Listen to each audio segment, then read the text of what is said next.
slides that actually, we didn't used to have slides. We used to just be given an oral presentation because Mark Reynolds felt that if you couldn't just sit and listen, then perhaps lobbying might not be a good thing for you, maybe, because listening is about 90% of what we try to do at CCL. But the visuals do make a difference. So, and I love this quote. It's from the Apollo astronaut Rusty Schweickart. He was a red, white, and blue American Apollo astronaut, former pilot, blah, blah, blah. And when astronauts used to be sent out into space, they were given a million things to do.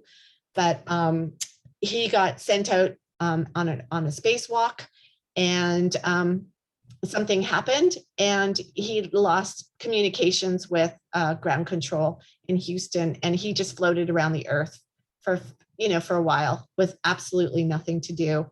And all he did was look down, and he had a transformational moment. And this total macho guy had a spiritual transformation and realized that the communist world and the American world and all that, there are no boundaries on Earth. And his ultimate conclusion, I encourage you to go read his total essay. But the astronaut, what he said, Rusty Schweickart said that we aren't passengers on spaceship Earth. We're the crew. We aren't residents on this planet. We're citizens. And the difference in both cases is responsibility. And I know you all get that. And I thank you for being here tonight. And I have 3 daughters. And I'm also a Climate Reality alumna. And we did our best to make this bilingual, just for those who like to read in French. And we've already done the introductions. We'll do a brief overview of Citizens Climate Lobby. We'll do a deep dive into carbon pricing because that's our focus. Really importantly, we'll cover our values and our 5 levers of how we work, and then we'll practice lobbying. That's it.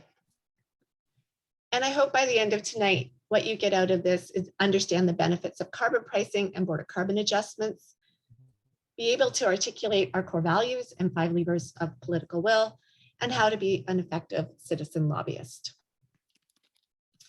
Our solution to climate change is democracy.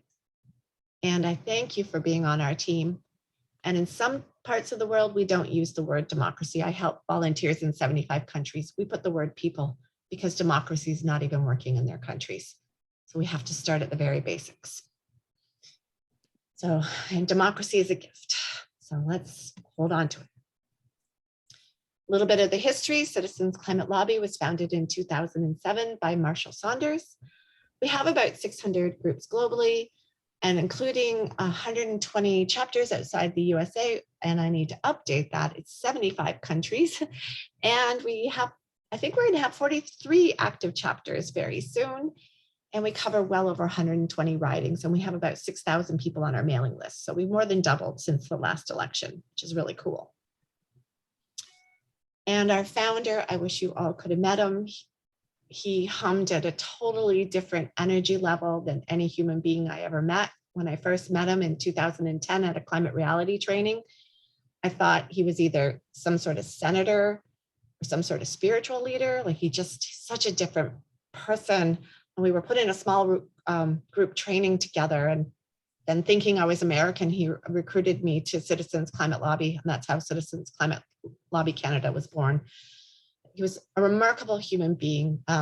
He was the angel funder for CCL, giving millions of dollars to get it off the ground in the USA, and just believed in you, believed in our hearts, believed in the human spirit, that if we're given a beautiful framework to work in, we can create a better world.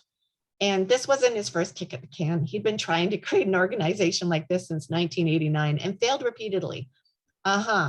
This was a vision he had in 1989. So, he had to go through trial by error and trial by fire. So we don't have to go through all that Marshall has gone through. He knows if you just set the right framework and have the right intentions, you can help people do remarkable things. And he realized that ordinary people like you and me would have to organize, educate ourselves, give up our hopelessness, and gain the skills to be effective with our government. He really cared about poverty. And then when he saw the movie An Inconvenient Truth in 2006, he realized all his work on poverty would be undone. He's world-renowned poverty reduction, work he did. And then he dedicated the last decade and a half in his life to building this organization. So I like to say that Marshall Saunders is a dream master, and I thank you for being part of his dream. Not only do astronauts in Star Trek have an underlying theme at Citizens Climate Lobby, so does E.B. White. And this E.B. White has this beautiful quote, and it's just to remind us that, we have to both save and savor the planet that we live on. And it makes it difficult to plan the day. I want to highly emphasize that you spend more time savoring than saving it. You'll have way more energy. You can put too much time into this. So lots of bike rides, lots of times with friends and stuff like that, or whatever you need to do to de-stress is great. So savoring must come first. I just did this, I don't know how well you can see this, just a reminder of Canada's carbon pricing timeline. It was really hard to get the government to discuss carbon pricing, the government of the day, before 2015, honestly. And climate was barely ever mentioned in the House of Commons, especially in the major budget bills. And not political stripes aside, in 2015, things changed. And Trudeau and the Liberals formed majority government, and they got the discussions going. They did all the things that are supposed to be done. They began the pan-Canadian framework, began having all these ways that citizens and environmental groups and all sorts of groups could feed information up to the government to help feed into the pan-Canadian framework. If you had your ear to the ground on the climate issue, you had plenty of opportunity to give them information between 2016 and 2018 when the federal policy was finally announced. And we were there, literally, that was 3 years ago. 3 years ago? Yeah, it was 3 years ago this week, when we were getting little hints, hey, they're going to enact the policy that you've been lobbying for. And they giggled all the way home from Ottawa back to Sudbury. And when it was announced, it was a glorious day. It wasn't exactly what we asked for, but it was the beginning. It was the beginning of the government putting a price on carbon pollution and giving the money back to the people. Obviously, a lot more work needs to be done, but that's what we've always lobbied for. Put a price on pollution, give the money back to the people, let the market do the rest. And for those of us who live in provinces that don't have a carbon price, such as Ontario and Manitoba, so I don't have to worry about saying, that's too bad for you, Nova Scotia and Quebec. Sorry, they get so jealous. Anyways, I was like, okay. So we got our dividends. The fees began, but also did the dividends. We started getting our first dividends. And then, it was kind of like a repeat in October 2019 and again in October 2021, pretty much about 2/3, maybe a little less this time, voted for parties with really good climate policies. In 2019, it was carbon pricing. And in 2021, it was more robust climate policies, because obviously, political stripes aside, the conservative carbon pricing policy and their climate policies was a little too light for what is needed. So carbon pricing is now passed through 2 elections, but should give lots of governments around the world more courage to enact carbon pricing policies similar to Canada. As well, on the side, there was also climate accountability legislation that was going through that would help us, keep steering the government in the right direction. And we did, along with many other environmental organizations, push for the best possible climate accountability legislation. And now we've let go of that, so we won't be lobbying for that anymore. And lastly, in December of 2020, everything that we had been lobbying for since the carbon pricing policy had been enacted was in that healthy environment, healthy economy. They're going to study border carbon adjustments. They're going to start giving us dividend checks directly back to us.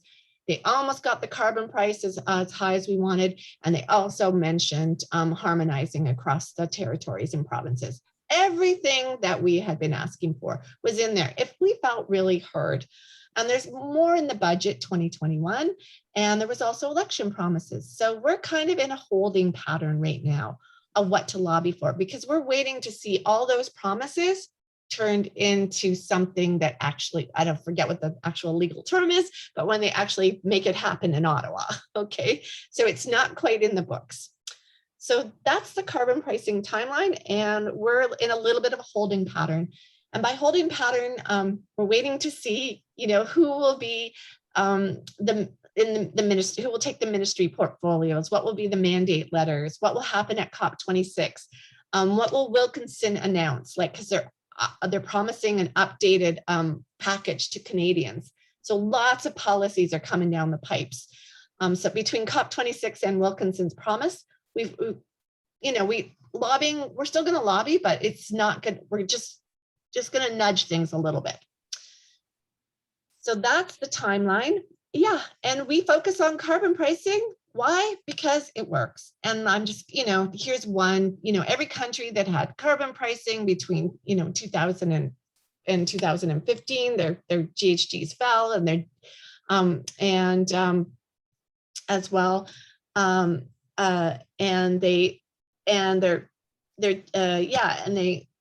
as well, the stronger the carbon price, the more the GHG fell. So, there's just like real world evidence. If you price pollution, and the stronger you price it, the more your GHGs fell. It's not just this pie in the sky thing or a theoretical thing. It's really, there's hard evidence here, and I'm not going to go into detail about it, but it's all well sourced here if you want to go look that up. I like doing the On-Roads Policy Simulator. This is for global policies, not Canada policies, and looking at 4 different parameters: removing fossil fuel subsidies, subsidizing clean energy, maximizing tree growth, and maximizing carbon pricing on the global primary sources of energy, air pollution, and global temperatures. And for those of you that don't know what On-Roads is, it's a policy simulator where you can play with all the toggles, and it basically will show you what happens as you change parameters. So let's look what happens when we maximize removing fossil fuel subsidies. Nothing. There's no change. It's such a, government subsidies to fossil fuels are such a small, part of all the money that is needed, that the revenue that is generated within the fossil fuels industry, that removing them from government subsidies does very little. It doesn't, you can't see any change. There's probably a slight change, but you can't see the change. Oh, that's the baseline. That's the removing all the subsidies. There is a slight change. There we go. Baseline, and then removing all the subsidies. Now, if you maximized clean energy as well as electrifying the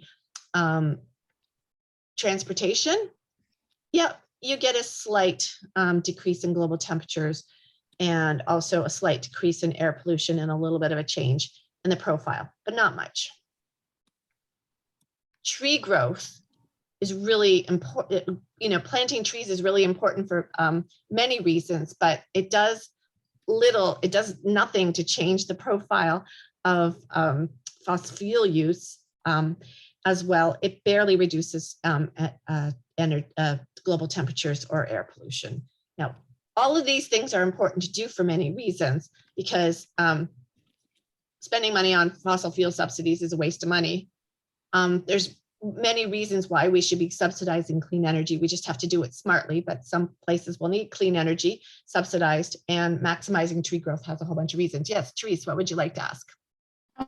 So I have just a question, if questions are okay. When you say that removing fossil fuel subsidies doesn't make very much difference, does that mean, practically speaking, don't bother wasting our energy advocating for that and focus on just what is really going to make the difference? Citizens Climate Lobby supports removing fossil fuel subsidies, but we don't lobby for it. Okay. And we have been behind major pushes to do it. So we don't think it's a waste.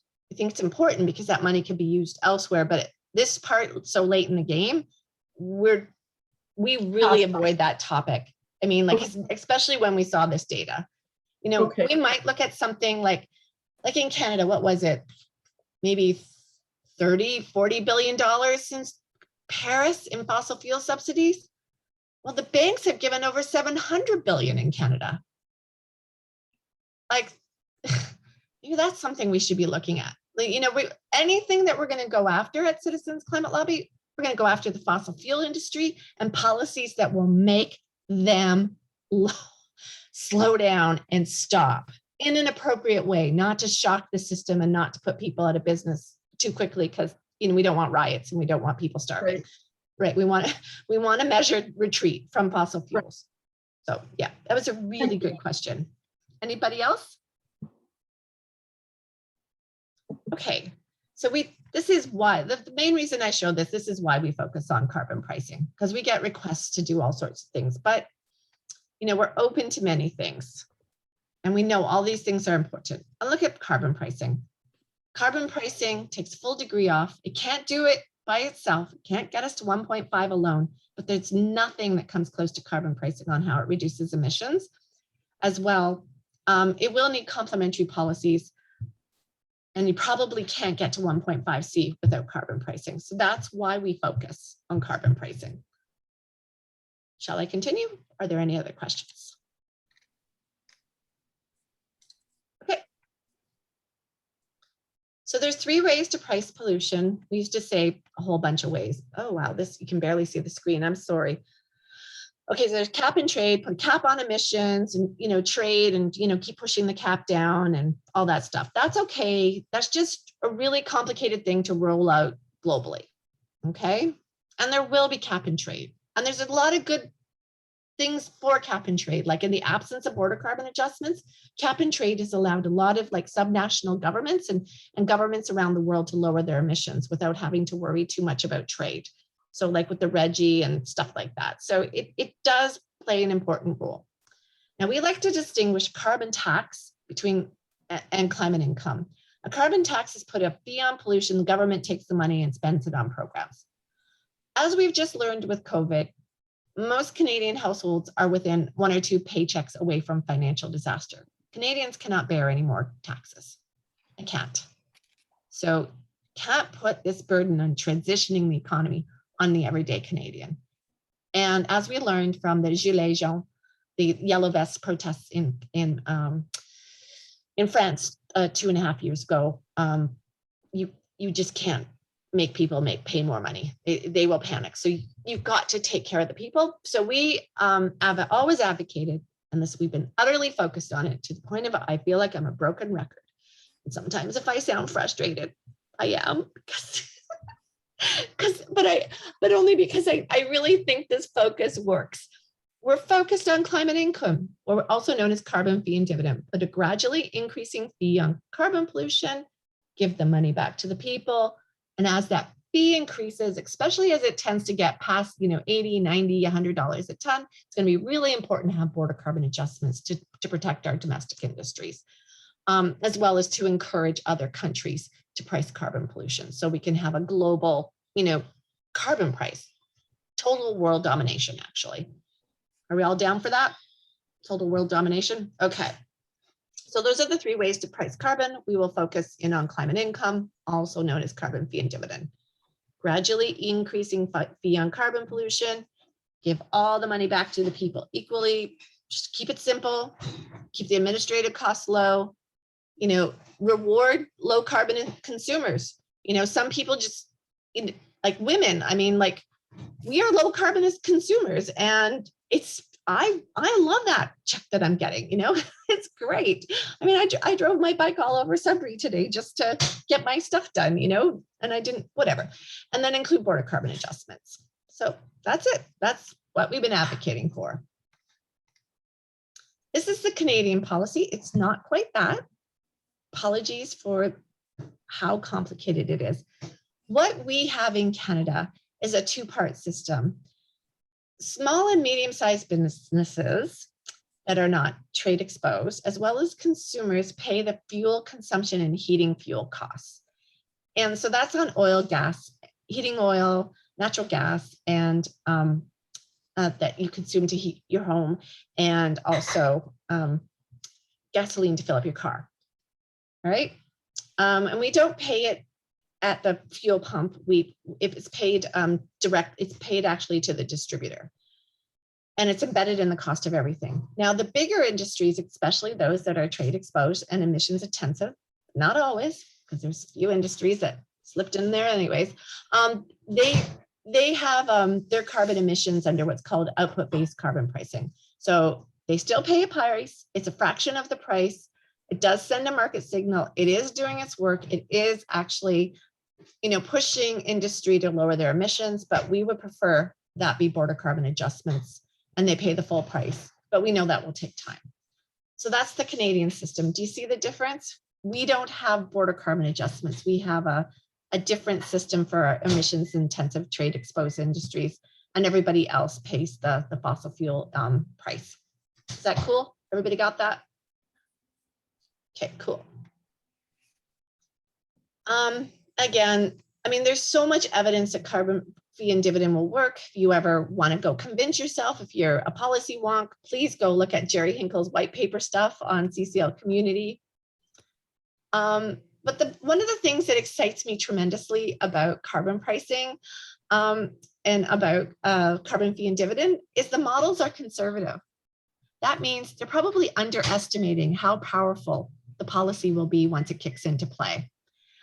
So they're probably even stronger. So I get really excited when I saw this phrase, policy induced innovation. So yeah, they're actually might actually be an even stronger signal, and we'll see over time. So I just like to put that out there. Stronger signal, like a stronger impact of carbon pricing on GHG emissions. And lastly, you know how I know it works? Because Coke Industries have been lobbying against carbon fee and dividend in the USA. Okay. As well, there's some empirical evidence. This is very wonky stuff from Canadians for Clean Prosperity. For those of you who really like to follow the wonky stuff, I certainly encourage you to look at them. And they showed this scenario number 3. You have to actually tease it out. It's really wonky, but basically a full carbon price with border carbon adjustments blows us way past our former Paris Agreement targets. So that's great. It doesn't get us all the way to what we need to do to get to like 50%, but this is really, we really like to get to 60% below 2005 levels, but this just shows how powerful carbon pricing is. And the last feature about our carbon pricing policy that I love is that it reduces income inequality. We have an income inequality problem in Canada. Maybe not as bad as some countries, but it is of concern. And we need to be mindful of it. And this is why, because the richest 10% since 1990, like this data is from 1990 to 2015, they've consumed almost 50% of the GHGs, the richest 10%. And if you really tease that data out, you can see, yeah, this is just for every single country in the G20. The top 10% consumes way more CO2 than average, and the bottom 40% and 50% consume less. That's why with carbon fee and dividend, most people come out ahead. And lastly, this is more data from looking at the carbon footprint between 1990 and 2015, and the richest 5%, like they're actually really high carbon footprint compared to the rest of us. But you know what? Numbers don't sell people. Numbers don't sell. It's the features. It's features. So fossil fuel air pollution. Well, a fee on pollution will help save lives. It will reduce fossil fuel air pollution deaths. It's 8 million people. 18% of all global deaths in 2018 were caused by fossil fuel air pollution. It puts money in your pockets. And as somebody who lives in Northern Ontario, who has very different lifestyle, I get to spend the money the way I need to spend it, which is going to be very different than somebody in downtown Toronto or somebody in rural Manitoba. So we get to spend it our own way, and it's not a lot, but it makes a difference, for making little life decisions. And it's literally about $12,000 between 2018 and 2030 that we'll have to play with in Ontario. So it's not chump change. And most middle and low and middle income people will come out financially ahead or break even. But the best part about this is the government does what it's supposed to do. The government sets the direction and everybody else responds. And they, especially businesses, to provide us with abundant, affordable, reliable, clean energy. And this clean energy will drive us faster towards zero net pollution. And as I've shown you previously, it's the single most powerful tool we have to get to net zero by 2050. It really is. So that's why we focus on it. So those are the features, and before that were the numbers. And so we're done carbon pricing. We're zipping through this. Now we're just going on how to be a good CCLer, and then you're going to practice lobbying. So before I leave carbon pricing, are there any questions on carbon pricing? Go ahead, George. Yeah, I remember I read something not too long ago where one of the concerns about the design of the carbon pricing were how it may regionally affect people. So for example, some people, like people that are more remote or in northern regions, where they might spend a lot more than the average person on things like, gas, including natural gas, so forth. So how is that accommodated in the current Canadian design? Mm-hmm. I didn't want to infobomb you, yes, but people not living in major areas like Sudbury doesn't, even though I live in Northern Ontario, we don't get the supplement, but all the communities around us and to the north of us all get an extra 10% supplement. So if you live in Toronto or Winnipeg, you don't get it. Do you get it in Dauphin, Esther? Do you get the 10%? Yeah.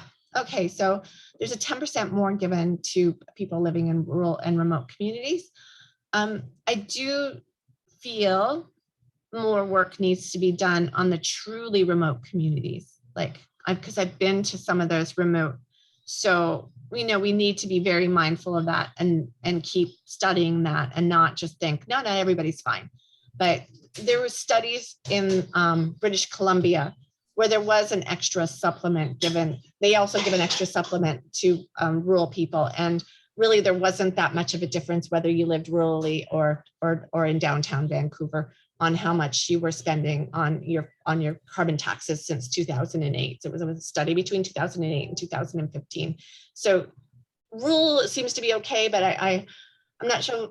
I still think we need to study remote. I know when we lobby Yukon and Northwestern or in Nunavut, what is it? Nunavut, sorry, yeah, Nunavut, Canada's newest territory. I think we still need to be mindful of that because they do say they do have much bigger costs. Great question. Anything else? Okay. So we have one rule, and this is why we're known as the nice climate group on Parliament Hill. We are, that's our official, it's official. We respect, admire, and have gratitude. Yeah, just respect, admiration, and gratitude for service to everyone, especially the politicians, regardless of their political stripe. And so, yeah, it's all about relationships. We're about building relationships. We're not going to convince people with our words and our numbers. We're going to help politicians and give them the courage to act and help build political will locally. Because ultimately, in a first past the post system, we need to build we need to win the hearts and minds of people in our own backyards in order to make the change that's coming. And we're appealing to our politicians because they're leaders. They've been chosen for a reason. They've got charisma, and we just keep working with them and building trust. They've got lots of things pulling on them, but we can keep helping them. And what I love about CCL is we stand for something. We are for a carbon price. That's kind of another one of our little niches in the movement. We are for something, and that's a lot harder, and it gives us a lot less drama. And with our activism, which I think is actually makes it one of our superpowers, because drama is exhausting. Drama doesn't really work. It can get you lots of media attention, but it doesn't, well, I guess it can work, but the long sustained action where you're building trust, I think, is ultimately where you're going to get your best bang for the buck. And I got a beautiful Indigenous teaching the other day that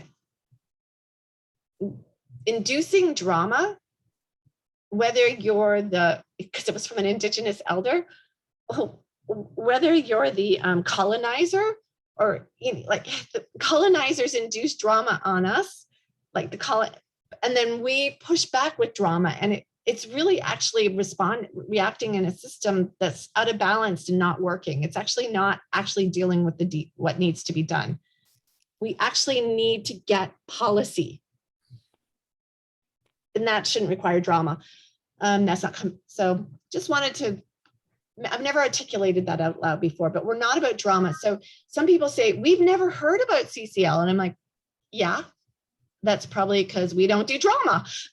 So, but we're quiet behind the scenes, and we're confident, and I say this humbly and with humility, that we're a big reason why the government chose the carbon pricing policy federally. And we know that because a senator told us, and 3 MPs at least have told us, and so has an environment minister from a province. So it's so even though even though we don't grab the headlines, behind the scenes, the nice climate group on Parliament Hill does get work done. So our mission is to create the political will for a livable world. And what does that look like? It's getting us demonstration of support back home, and it's widespread, and it's focused on specific steps. And it takes time. And through the people is how we do it, empowering you all, and you empowering others to keep speaking up and listening and creating change within inside of people is how we do this. And we do this through exercising our personal and political power.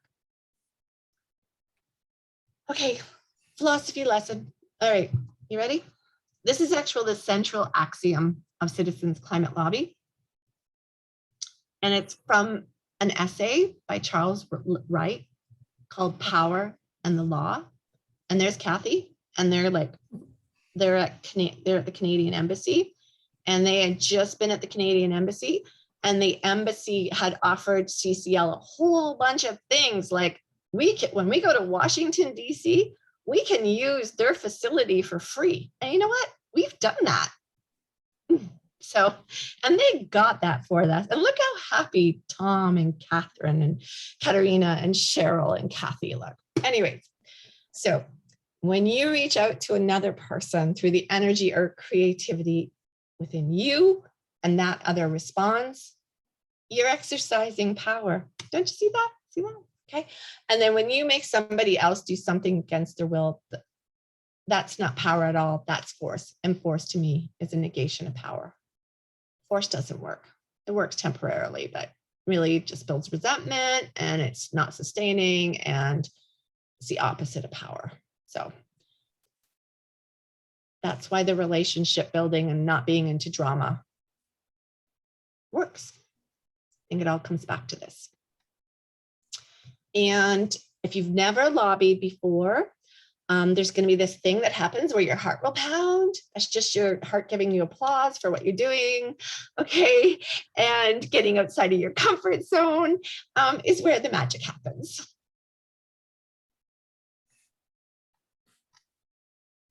So, and we have 5 core activities that we do.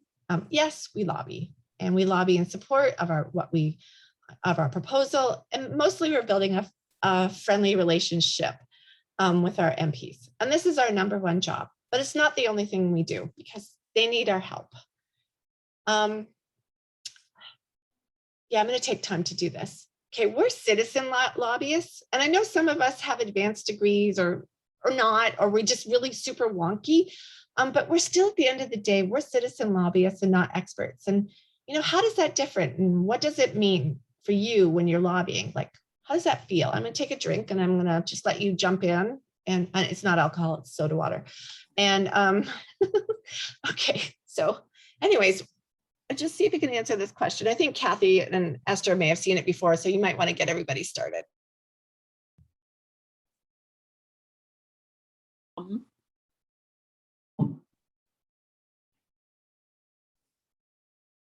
Sure takes the pressure off, I would say. I mean, it's, when we've had questions from our MP about things that we're not sure about, we'll say, we'll check into that, get back to you. Like, it's not like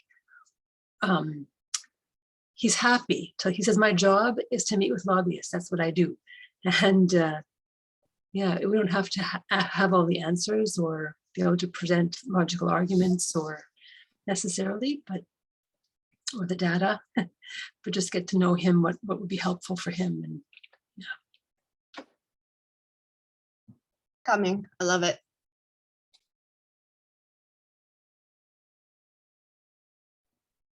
Anybody else?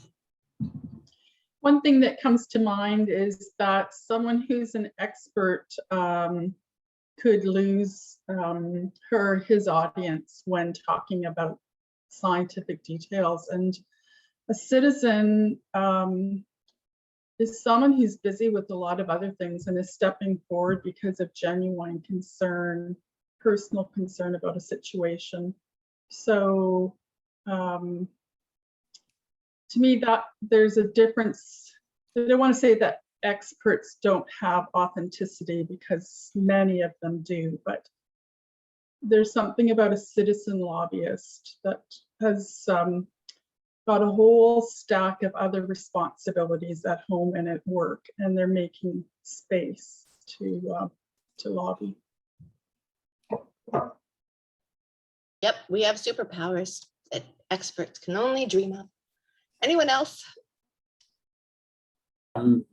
Perhaps as a citizen lobbyist, it feels a bit more of personal, like you're telling me, perhaps you're relating something about your particular values and your lived experience, and maybe there's a story there. I'm not sure if that, if that is part of the way CCL lobbies, but I think in general, I would assume that that when you're speaking to someone and they may be more engaged that way, because it's more about a personal connection rather than dry data. Yeah, that's another really key thing. Humans are storytellers. We've always shared our stories. We change society through our stories, and we connect with each other through our stories. So the data is important, but the stories in so many more ways, especially if it's coming from a citizen, is so powerful. So yeah, the stories are so powerful. We give far too much credit to data, which is necessary, but stories have powers. Yes. Anyone else?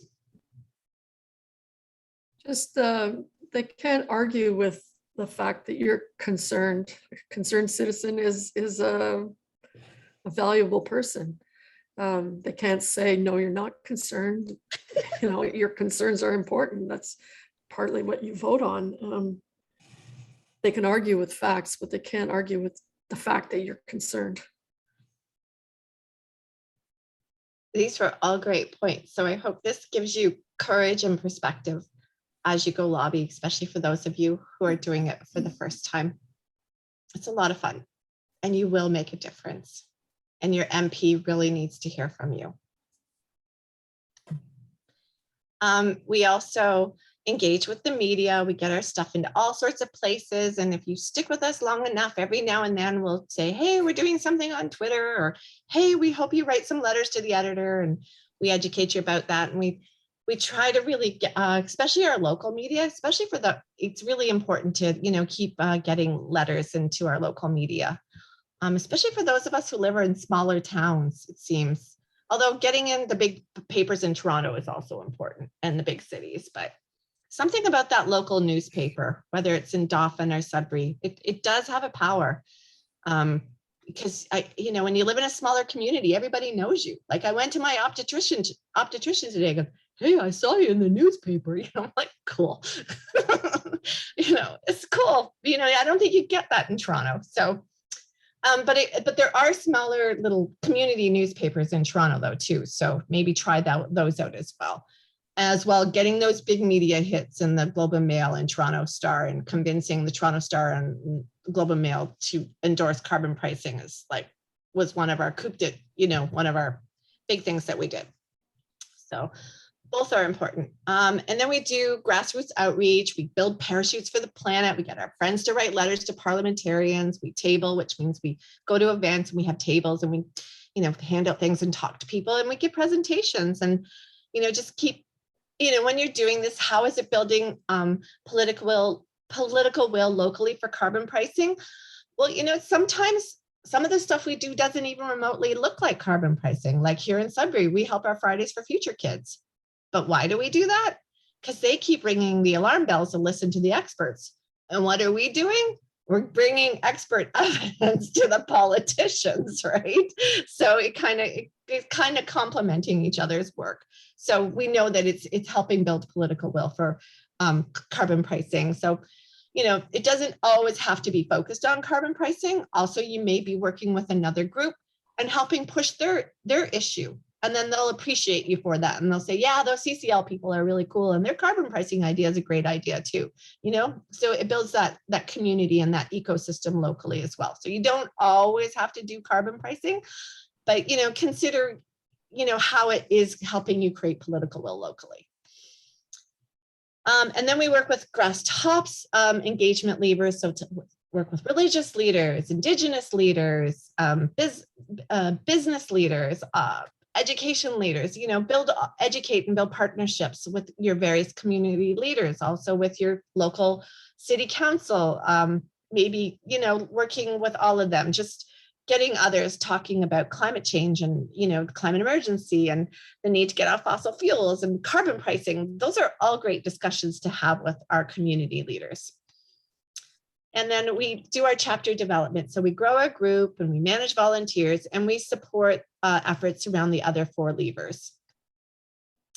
And then we meet regularly and we sit and we learn and we celebrate and we practice and we act. So every single month, and we've not missed a month since September 2010, every single month at the same time, Canadians have received 2 or 3 actions and a couple laser talks. And they can do them or not if they wish, like there's no pressure. And if you need to take a 2 to 3 month break from CCL, you can do that and come back, because CCL is like a soap opera. It never really changes all that much, right? We're doing the same thing over and over again. So you don't really miss much if you leave us for a couple of months, because it's a slow moving thing. But ultimately, just every month that you can, get your skills up a little bit more and work, maybe do an action, practice your talking points, and also celebrate all the wonderful work that everybody's doing and what we're achieving. Try to do that every month or as regularly as you can. Don't, be too hard on yourself. And there are laser talks in there. So, when I talk about the carbon fee and dividend or climate income, that's a laser talk. Put an incrementally rising fee on carbon pollution, give all the money back to the people equally in dividend checks, and include border carbon adjustments. That's a laser talk. And we give you 1 or 2 every month, and you can see them on our website.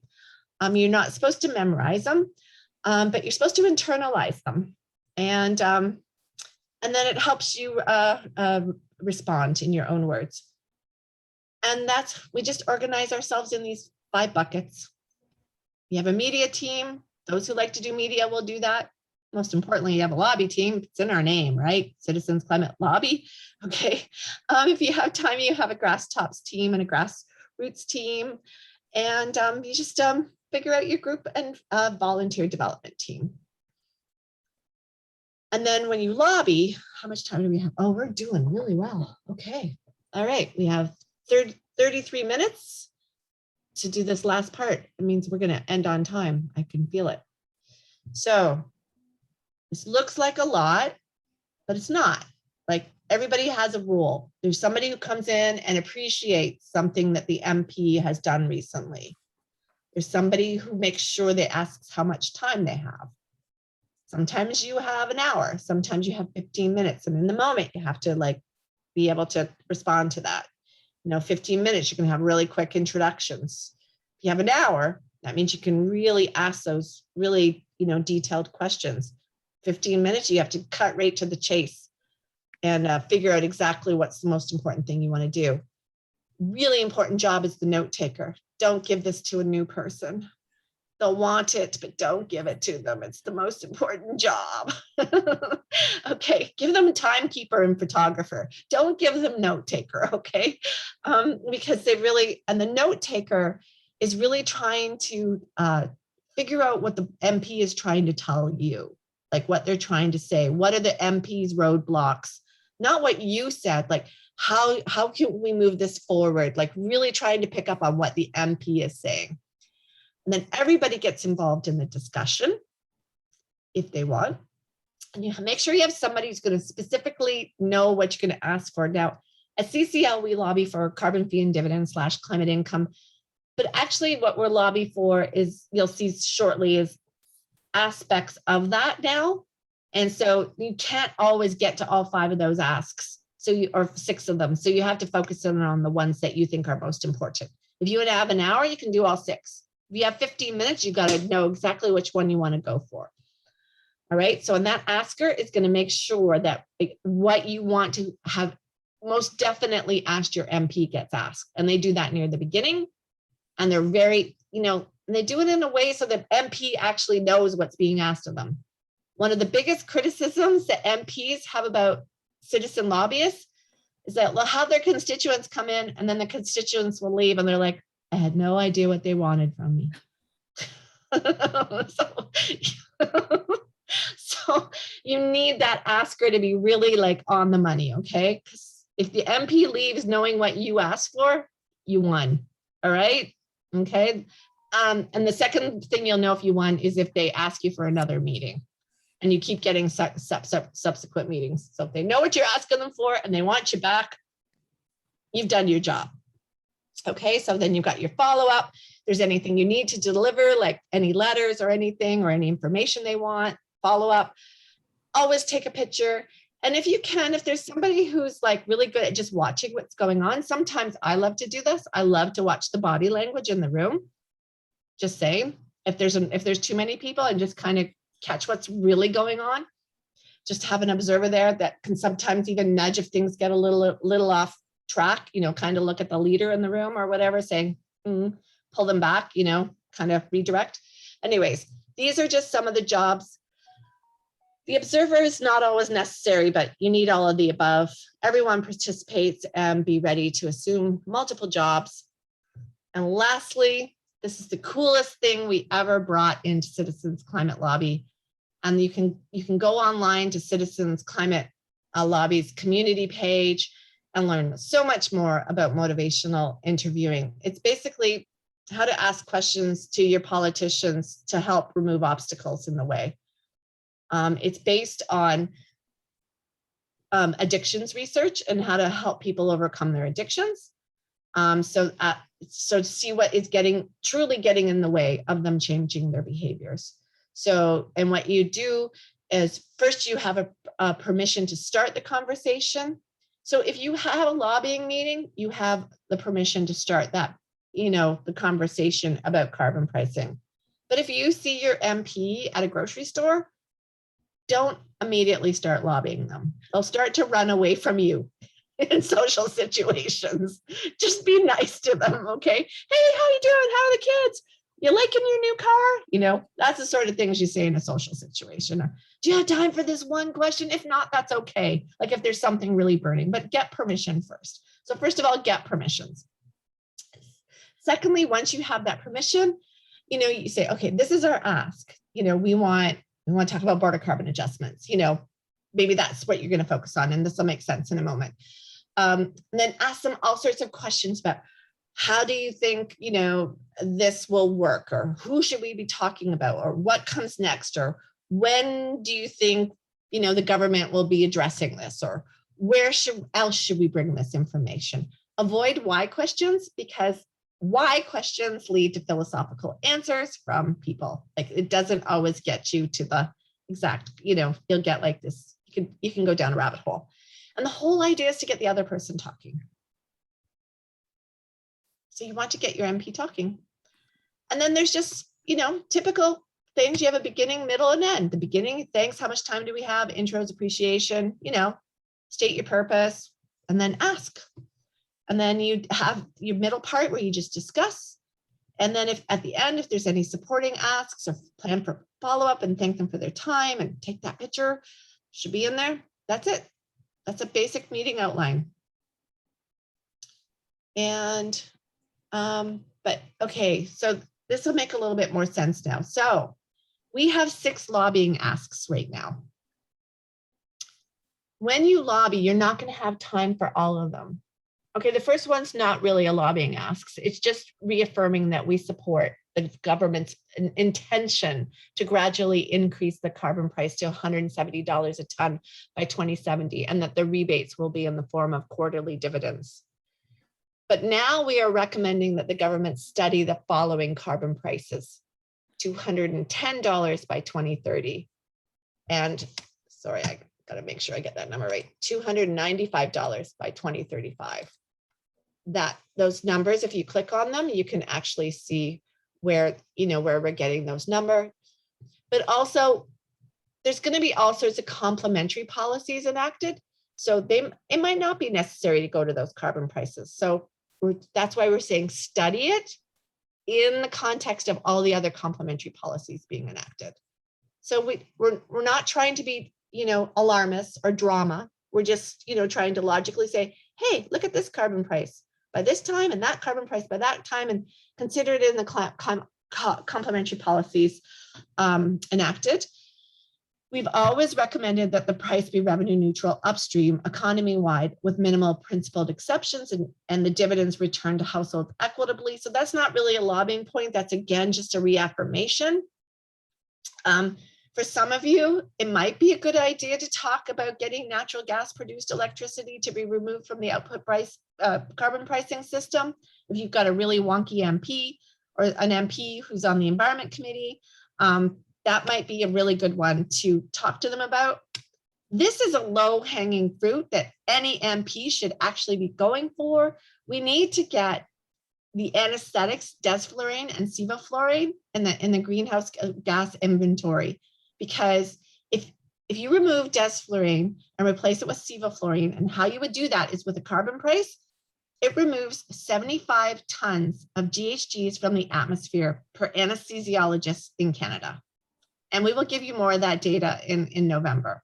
So this is a really low-hanging fruit. Sorry, but I wasn't even going to do lobbying asks. Then people are like, no, we want to lobby. I'm like, okay, then you're going to be lobbying for this, and we'll give you more information next month. And we also have a whole bunch of teachings on border carbon adjustments. It's really important. Canada is now studying border carbon adjustments, and they're working with our US and our European trading partners. You should know that the Conservatives support border carbon adjustments. So this is really good. Like, this is where the puck is going. So if this is, this is a lot to talk about. So anyways, and then lastly, we want harmonization across the territories and the provinces. So when you lobby, you don't have time to lobby for all those. So you pick your MP. If it's a new MP, I would probably do 1 and 3 and maybe 2. I wouldn't start them on border carbon adjustments. Their hair will go on fire. They won't know. It's so new for them. So if they're new, if there's somebody on, a committee that can actually start getting this going, or somebody who really knows the file and wants a win, like wants to have I did that. I got sevoflurane and desflurane on the greenhouse gas inventory, on their resume. This is a low-hanging fruit. So perhaps think of that. Border carbon adjustments, these are really good ones for Foreign Affairs Committee or the Finance Committee or the Environment Committee. Somebody's a little bit wonky, or any lawyer, any MP who's a lawyer will probably understand that one really well, or an accountant. And the MPs that are, anyways, just that's, you figure that out for yourself. So you're going to practice lobbying amongst yourselves. How does that sound? Yay. Yay. So there's 7 of you, 6 of you. One of you will be the MP. One of you is going to make sure everybody has a role, and then you take the role that nobody else wants. So, well, we won't need a note taker. And you're going to practice, you're going to figure out, okay, which MP you're going to lobby, which question you're going to ask them, and then you're going to give everybody a role. And then you're going to ask some motivational interviewing questions. Is that straightforward? Yep. Okay, so who's going to take the lead and just get everybody organized? Give yourself 10 minutes to practice.